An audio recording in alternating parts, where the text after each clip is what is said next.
Hi guys, I am Mukesh Gupta. Welcome to my YouTube channel.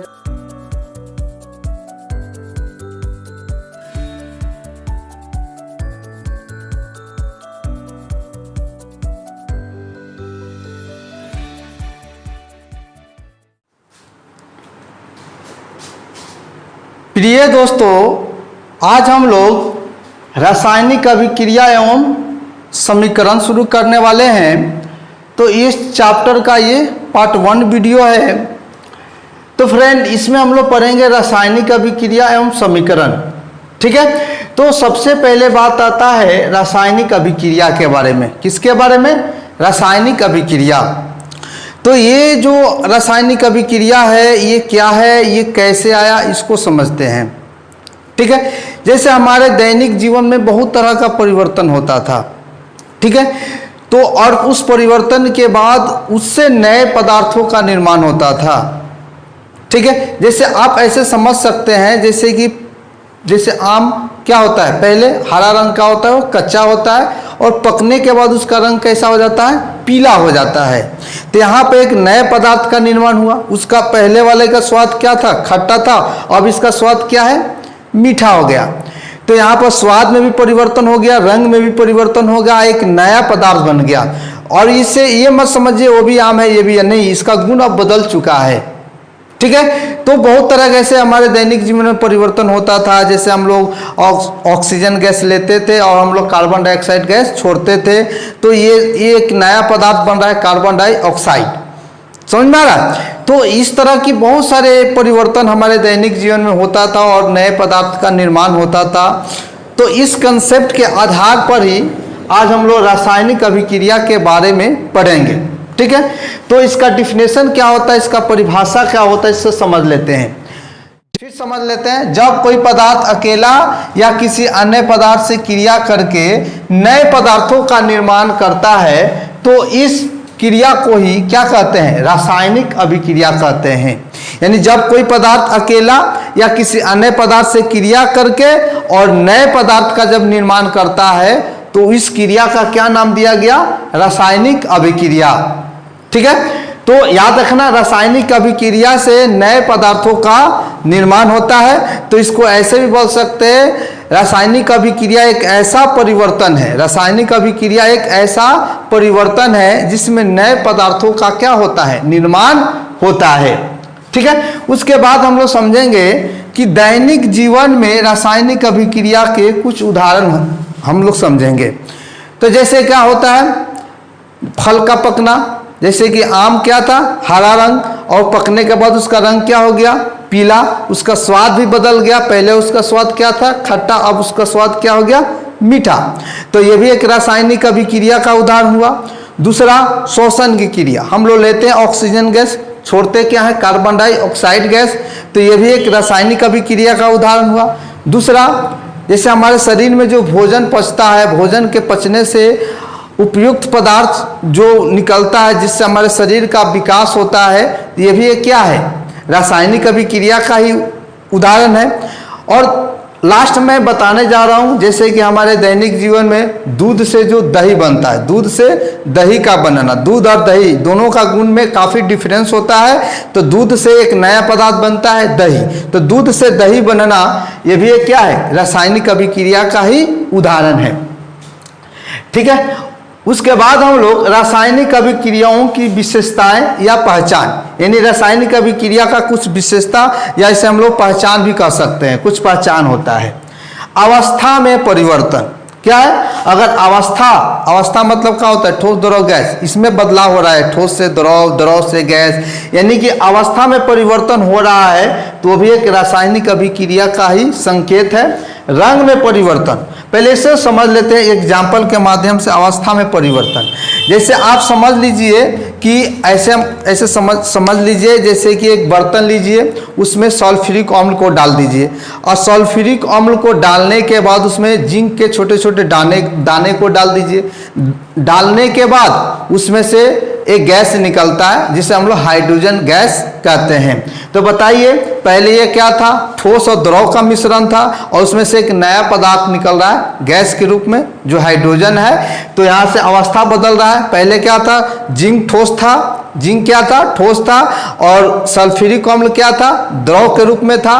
तो बताइए ठोस और द्रव के मिश्रण से एक नया पदार्थ बन रहा है, हाइड्रोजन गैस बन रहा है, हाइड्रोजन गैस बन रहा है। तो हम लोग इस चीज को समझ रहे हैं कि अवस्था में बदल रहा है, ठोस द्रव, एक नया अवस्था तैयार हुआ, गैस। तो अवस्था में परिवर्तन भी एक रासायनिक अभिक्रिया का संकेत है। रंग में परिवर्तन, अब हम लोग समझते हैं रंग में परिवर्तन। जैसे समझ लीजिए आम क्या था, पहले हरा था, पकने के बाद उसका रंग क्या हो गया, पीला। तो रंग में परिवर्तन ये भी क्या है, एक रासायनिक अभिक्रिया का ही संकेत है। उसके बाद हम लोग समझेंगे गैस का उत्सर्जन। क्या समझेंगे, गैस का उत्सर्जन। जैसे आप ऐसे समझ लीजिए, जैसे मैग्नीशियम के रिबन को जब हम लोग ऑक्सीजन की उपस्थिति में जलाते हैं, किस चीज़ के, ऑक्सीजन की उपस्थिति में जलाते हैं, तो वहाँ से गैस निकलता है।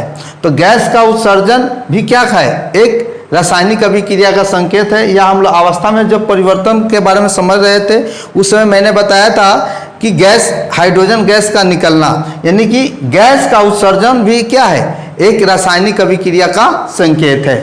उसके बाद हम लोग बात करते हैं तापमान में परिवर्तन। क्या पढ़ रहे हैं, तापमान में परिवर्तन।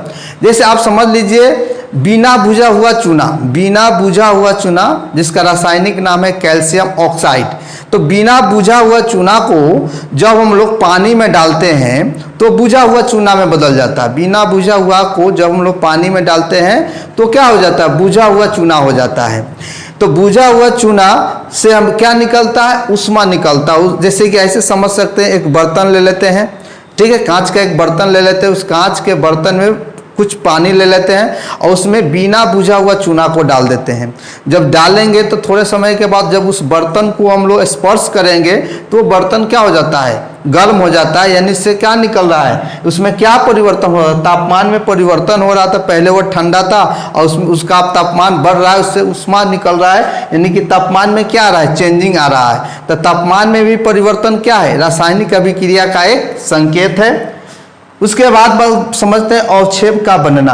अवक्षेप के बनने के बारे में हम लोग एक रासायनिक प्रयोग के माध्यम से समझेंगे, जिसको मैं आगे बताऊंगा बहुत डिटेल्स में, वो भी प्रयोग के द्वारा आप समझेंगे अवक्षेप क्या होता है और ये कैसे बनता है, ठीक है, ये भी समझेंगे। चलिए अब हम लोग समझते हैं रासायनिक समीकरण।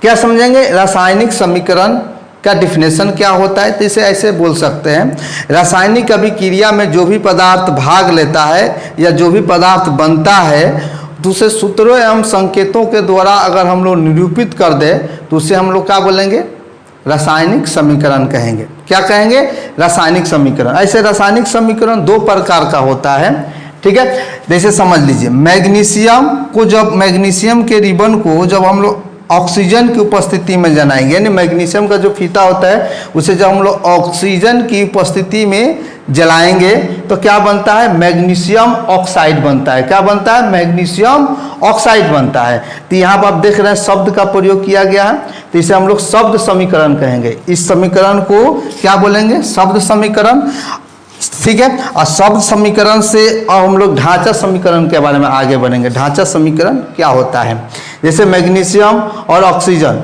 ठीक है, ये शब्द के रूप में है। अब मैग्नीशियम ऑक्साइड भी क्या है, शब्द के रूप में, इसीलिए इसे क्या बोला जाता है, शब्द समीकरण। अब हम लोग बात करते हैं ढांचा समीकरण को। तो ये जो मैग्नीशियम है इसका संकेत होता है Mg, ऑक्सीजन का सूत्र होता है O2 और मैग्नीशियम ऑक्साइड का सूत्र होता है MgO। क्या होता है, MgO। तो रासायनिक अभिक्रिया में जो पदार्थ भाग लेते हैं या जो नया पदार्थ बनता है उसे जब हम लोग संकेतों या सूत्रों के रूप में जब निरूपित कर देते हैं उसे हम लोग क्या बोलेंगे, ढांचा समीकरण। तो याद रखिएगा शब्द समीकरण का भी प्रयोग बहुत ज़्यादा होता है, लेकिन उससे ज़्यादा ढांचा समीकरण का प्रयोग होता है, ठीक है। तो ये समीकरण समझ में आ गया। रासायनिक समीकरण किसे कहते हैं, तो ऐसे बोल सकते हैं, रासायनिक अभिक्रिया में भाग लेने वाले पदार्थों को जब सूत्रों एवं संकेतों के द्वारा निरूपित कर देते हैं तो उसे क्या बोलते हैं, रासायनिक समीकरण। रासायनिक समीकरण दो प्रकार होता है, एक शब्द समीकरण होता है, एक ढांचा समीकरण होता है। ढांचा संकेत क्या है, एक संक्षेप रूप है, एक शॉर्ट रूप में। इसमें क्या लगता है, इसमें ज़्यादा समय लगता है लिखने में और इसे हम लोग कम समय में लिख सकते हैं। ये संक्षेप रूप था, एक शॉर्ट तरीका हुआ लिखने का।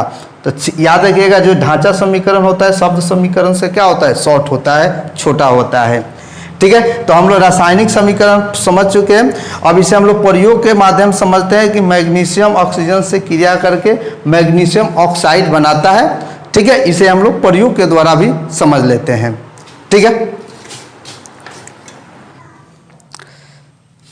चलिए अब हम लोग इसे प्रयोग के माध्यम से समझ लेते हैं। ये एक मैग्नीशियम का फीता है, ठीक है। तो सबसे पहले इस मैग्नीशियम के फीते को हम लोग साफ कर लेते हैं, ठीक है। इसे आप लोग रेंगमाल से आप लोग साफ कर सकते हैं, जो कि अभी मेरे पास नहीं है, ठीक है। तो रेंगमाल क्या होता है फ्रेंड, ठीक है, उसे समझ लेते हैं। रेंगमाल एक क्या होता है कि कागज का टुकड़ा होता है जिस पर धातु के कण होते हैं, ठीक है। तो वो मार्केट में मिल जाता है रेंगमाल, ठीक है। तो याद रखिएगा मैग्नीशियम को फीता को सबसे पहले रेंगमाल के से रगड़ा जाता है, उसे साफ किया जाता है रेंगमाल से। इसे समझेंगे कि आखिर इसे रेंगमाल से क्यों साफ किया जाता है, ऐसा क्या जरूरत पड़ जाता है जिसे हम लोग साफ करते हैं।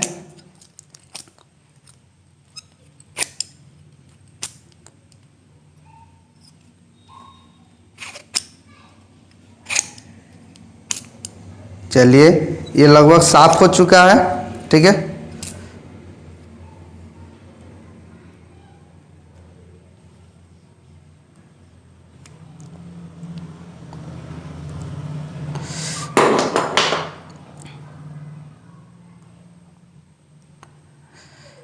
चलिए अब इसे हम लोग ऑक्सीजन की उपस्थिति में जलाएंगे।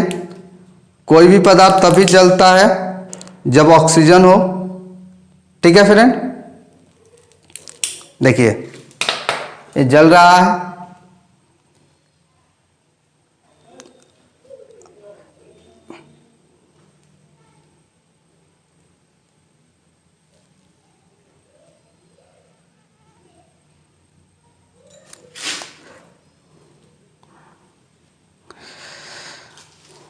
ठीक है फ्रेंड।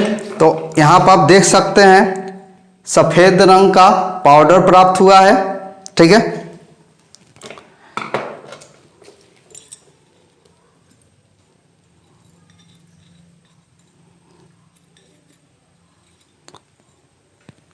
ये सफेद रंग का पाउडर है, ठीक है। अब समझिए ये जो सफेद रंग का पाउडर है, इस सफेद रंग के पाउडर को ही क्या बोला जाता है, मैग्नीशियम ऑक्साइड। और ये मैग्नीशियम ऑक्सीजन की उपस्थिति में क्रिया करके क्या बनाया, मैग्नीशियम ऑक्साइड, ठीक है। और इसमें आप लोग देखें कि कुछ गैस भी निकल रहा था, ठीक है। तो यहाँ पर गैस का निकलना, गैस का उत्सर्जन, ये भी क्या एक रासायनिक अभिक्रिया का संकेत है, ठीक है। चलिए अब यहाँ पर हम लोग समझेंगे, ये तो हम लोग शब्द समीकरण और ढांचा समीकरण के बारे में समझ गए, ठीक है। अब यहाँ पर बात आता है अभिकारक और उत्पाद। तो रासायनिक अभिक्रिया में जो पदार्थ भाग लेता है, रासायनिक अभिक्रिया आप देख सकते हैं मैग्नीशियम ऑक्सीजन क्या हुआ है, भाग लिया है। मैग्नीशियम और ऑक्सीजन क्या लिया है, भाग लिया है। जो पदार्थ रासायनिक अभिक्रिया में भाग लेता है उसे क्या बोलते हैं, अभिकारक। और इन दोनों से जो नया पदार्थ बनता है, नया पदार्थ एक भी हो सकता है, एक से अधिक भी हो सकता है, उसे हम लोग क्या बोलते हैं, उत्पाद, ठीक है। तो रासायनिक अभिक्रिया में भाग लेने वाले पदार्थ को अभिकारक, और इनसे जो नया पदार्थ बनता है उसे क्या बोलते हैं, उत्पाद कहते हैं। अब समझिए फ्रेंड, यहाँ पर प्रश्न है कि वायु में जलाने से पहले मैग्नीशियम रिबन को साफ क्यों किया जाता है। ये एनसीईआरटी का प्रश्न है, ठीक है। वायु में जलाने से पहले मैग्नीशियम रिबन को साफ क्यों किया जाता है। तो मैं आपको बता दूं कि जो मैग्नीशियम का रिबन होता है वो अभिक्रियाशील धातु होता है, ठीक है। अभिक्रियाशील श्रेणी अगले चैप्टर में मैं बताऊंगा, और वो भी एक ट्रिक के माध्यम से। अभिक्रियाशील श्रेणी बहुत बच्चे याद करते हैं और जल्दी भूल जाते हैं, तो मैंने एक बहुत ही सरल ट्रिक सेट किया है, उस वीडियो का आप जरूर देखिएगा, मिनटों में याद हो जाएगा, ठीक है। तो मैग्नीशियम क्या है, एक अभिक्रियाशील धातु है जो ऑक्सीजन के संपर्क में आकर क्या बनाता है, ऑक्सीजन के संपर्क में आकर मैग्नीशियम ऑक्साइड बनाता है। तो ये जो मैग्नीशियम का आप देख रहे हैं ये फीता है, इस पर काले रंग का एक क्या चढ़ जाता है, परत चढ़ जाता है। तो उस परत को हटाना पड़ेगा, अगर हम लोग नहीं हटाएंगे तो अभिक्रिया तीव्र गति से नहीं हो पाएगा। तो इसे हम लोग क्या करते हैं, रेंगमाल से इसे साफ कर देते हैं मैग्नीशियम के फीता को, क्योंकि मैग्नीशियम के फीते के ऊपर क्या होता है, मैग्नीशियम ऑक्साइड का एक परत होता है और उसे साफ कर देने के बाद आसानी से क्रिया हो जाता है मैग्नीशियम और ऑक्सीजन के बीच में। ठीक है, चलिए अब हम लोग समझेंगे। तो ये समझ में आ गया कि मैग्नीशियम रिबन को पहले साफ क्यों किया जाता है, क्योंकि उसके ऊपरी परत पर मैग्नीशियम ऑक्साइड का एक परत होता है और उसे साफ करने के बाद वो परत क्या हो जाता है, हट जाता है और वो अभिक्रिया करने योग्य तैयार हो जाता है। अब हम लोग समझते हैं रासायनिक समीकरण लिखने के नियम। रासायनिक समीकरण कैसे लिखा जाता है, याद रखिएगा फ्रेंड। जैसे मान लीजिए ए और बी दो पदार्थ है, इन दोनों पदार्थों की क्रिया करने से दो और पदार्थ प्राप्त हुए, सी और डी प्राप्त हुए। ठीक है, यहाँ पर आप देख सकते हैं ए और बी दो पदार्थ है, दोनों के बीच क्रिया होने पर दो पदार्थ बन रहा है सी और डी। क्या बन रहा है, सी और डी। तो याद रखिएगा जो अभिकारक होते हैं उनके बीच में प्लस का चिन्ह लिखा जाता है और अभिकारक को हमेशा लेफ्ट हैंड साइड में लिखते हैं, LHS लेफ्ट हैंड साइड में। और जो अभिकारक दो या दो से अधिक हो तो उनके बीच में अगर मान लें एक और उत्पाद बन रहा है, ठीक है, देखिए यहाँ पर ए और बी क्रिया करके तीन पदार्थ बना रहे हैं, सी डी और ई बना रहा है। तो एक से अधिक पदार्थ बने तो उनके बीच में क्या चीज़ का चिन्ह देते हैं, प्लस का चिन्ह।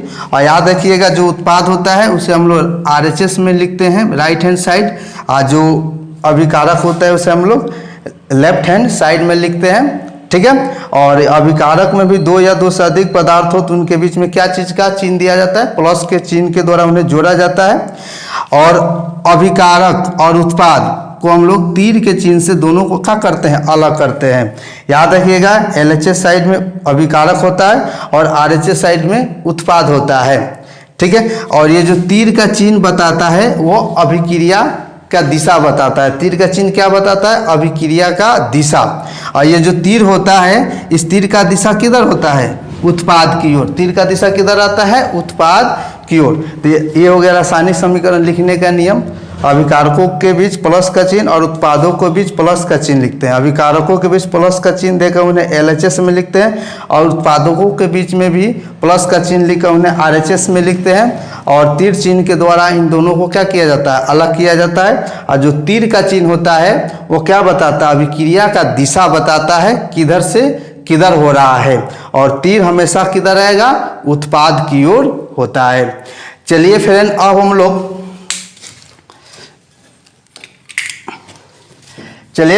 हम लोग समझते हैं संतुलित और असंतुलित समीकरण। ठीक है, तो संतुलित और असंतुलित समीकरण किसे कहते हैं। तो याद रखिएगा जैसे कि LHS और RHS में जो तत्व होते हैं दोनों तरफ उस तत्व का परमाणु क्या हो, परमाणु संख्या क्या हो, बराबर हो। LHS और RHS में जो तत्व शामिल होते हैं उस तत्व का यदि दोनों तरफ क्या हो, परमाणु संख्या बराबर हो तो उसे हम लोग संतुलित समीकरण कहेंगे। यदि LHS और RHS में उस तत्व का परमाणु संख्या समान नहीं है तो उसे हम लोग असंतुलित समीकरण कहेंगे। फिर से समझिए, LHS और RHS में जो तत्व है और उसका जो परमाणु संख्या है अगर दोनों तरफ समान है, LHS और RHS में उस तत्व का परमाणु संख्या क्या है, समान है, तो वो संतुलित समीकरण कहलाएगा। अगर समान नहीं है तो क्या कहलाएगा, असंतुलित समीकरण। वो क्या कहलाएगा, असंतुलित समीकरण कहलाएगा। तो इसे हम लोग एग्जाम्पल के माध्यम समझ लेते हैं। जैसे H2 और O2 आपस में जब क्रिया करते हैं तो जल बनाते हैं, H2O बनाते हैं। अब ध्यान समझिएगा, हाइड्रोजन ऑक्सीजन क्रिया करके जल बनाते हैं। आप यहाँ पर देख सकते हैं कि हाइड्रोजन के कितने परमाणु, हाइड्रोजन तत्व के इसमें 2 परमाणु है, इधर भी हाइड्रोजन तत्व के कितने परमाणु है, 2 परमाणु। और इसमें देखते हैं ऑक्सीजन के 2 परमाणु है, इधर ऑक्सीजन का कितना परमाणु है, 1 परमाणु है। तो ये बराबर नहीं है, ये बराबर नहीं है। क्यों बराबर नहीं है, ये जो तत्व है ऑक्सीजन तत्व, इधर इसके 2 परमाणु है, इधर ऑक्सीजन तत्व के कितने परमाणु है, 1 तत्व परमाणु है, इसलिए ये समीकरण संतुलित नहीं है। ये समीकरण क्या है, असंतुलित समीकरण है या असंतुलित समीकरण है। ठीक है, ये कौन सा समीकरण है, असंतुलित समीकरण हो गया। अब हम लोग समझेंगे संतुलित समीकरण का एक एग्जाम्पल समझते हैं। जैसे समझिए जिंक को हम लोग जब सल्फ्यूरिक अम्ल से क्रिया कराते हैं तो यहाँ पर बनता है जिंक सल्फेट और प्लस में यहाँ से हाइड्रोजन गैस निकलता है। तो आप देखिए यहाँ पर जिंक तत्व का परमाणु इधर एक है, इधर भी परमाणु कितना है, एक है। आप देखिए इसमें हाइड्रोजन तत्व का परमाणु 2 है, इधर भी हाइड्रोजन तत्व का परमाणु कितना है, 2 है। अब बात करते हैं सल्फर। तो सल्फर परमाणु कितना है, 1, इधर भी सल्फर परमाणु कितना है, 1, तो ये भी बराबर है। ऑक्सीजन तत्व का कितना परमाणु है, 4, इधर भी ऑक्सीजन तत्व का कितना परमाणु है, 4, तो ये बराबर है। इस हिसाब से हम लोग बोल सकते हैं ये जो समीकरण है ये संतुलित समीकरण है। क्या है, संतुलित समीकरण। समझ में आया फ्रेंड? तो संतुलित और असंतुलित समीकरण बिल्कुल समझ में आ गया होगा। अगर फ्रेंड आपको ये वीडियो अच्छा लगा हो तो अपने दोस्तों के पास ज़रूर शेयर करें।